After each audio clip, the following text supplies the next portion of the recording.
Now, speaking of sanctioned yachts, Motor Yacht Amadeus auction will finish today, 10th of September, according to their website. The vessel went to court for forfeiture, and they won that case. The government won that case. Southern District of New York won that case. Now, it's been appealed by the lawyers representing the person who claims to own the vessel, Edward Kutemitov. But the government proved in their court case that the vessel was no longer owned by him. It was actually owned by Suleiman Karimov. This vessel has been put up for auction. It does appear to me to be premature because, like I said, there's an ongoing appeal. Now, the carries a lot of risk. Anyone who wants to buy this yacht, they run the risk of, if they sail that vessel out of the US to any other country, there's every chance and probability the vessel's going to be arrested because they're going to put papers in. Like, even if it came to the UK, if they file papers correctly in court, then the court will go through the process of hearing that case, right? So the vessel would get arrested.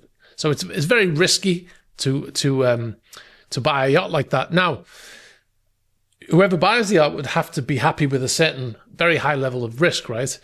Now, we heard from a very reliable source that the Ali Riza Yildirim was planning on bidding on that vessel, and this is the reason why he put up for sale is two other yachts which he purchased after they were seized. Motor Yacht Axioma, which was previously owned by Dmitry Pompiansky, and Motor Yacht Alfa Nero, which was previously owned by Andrei Guriev Sr., although his daughter is now claiming to be the owner and filing all kinds of courts against that vessel. So those vessels are now up for sale. I don't know. The Alfa Nero runs the same risk, it's going through court. Yildirim's had a company that he owns in Russia seized, all of the shares seized while that thing goes on in court. So it's very risky, but they put it up for sale anyway. And I don't know who's going to bid on it, if anyone. Well, I think apart from Yildirim, he's probably going to bid on it. Now, speaking of Turkish businessmen bidding on yachts, we recently heard of an offer placed on the maroon superyacht Luminosity, which is in Montenegro.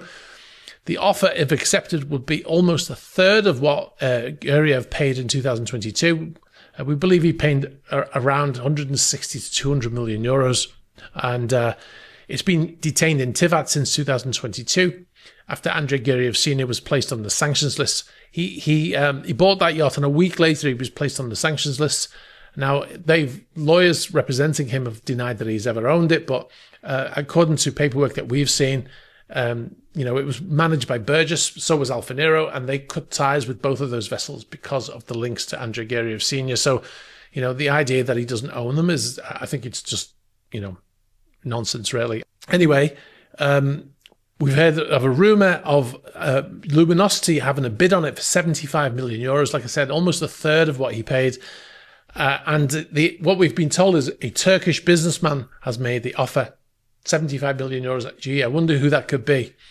So he's on a buying spree right now, and he's also selling those two yachts. But it's very, very unusual. We'll see if he comes out as the winner. Now, we don't know if the US government will release who bought the yacht.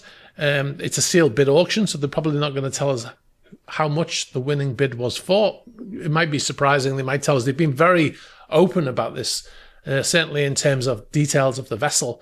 Like I said, unprecedented access to that vessel on the website prior to the auction. So we'll see what happens. And if obviously we get that information, we'll bring it to you. Hi, thanks very much for watching this video. If you want to see the full news videos, click on the link over here. And if you'd like to find the channels, you can find the links below here. Thanks for watching. Don't forget to subscribe.